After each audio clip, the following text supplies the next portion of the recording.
Rezidenčná časť Slia Slnečnice. Presne na tomto pozemku o veľkosti 528 m2 už o pár mesiacov vznikne nový štvorizbový rodinný dom. Tento rodinný dom bude mať užitkovú plochu 110 m2.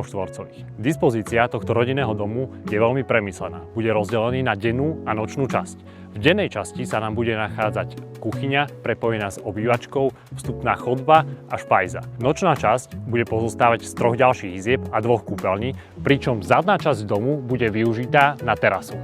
Kvalita, precíznosť a nízka energetická náročnosť sú synonymami tejto nehnuteľnosti. Už len samotné základy rodinného domu sú hlboké skoro 1,5 m. Konštrukčný materiál, z ktorého bude tento dom postavený, je itong. Strecha bude značky Bramag a okná budú hliníkové. Developer už o pár týždňov dokončuje svoj druhý projekt, do ktorého sa môžete prísť pozrieť a presvedčiť sa o kvalite a štandarde prevedenia.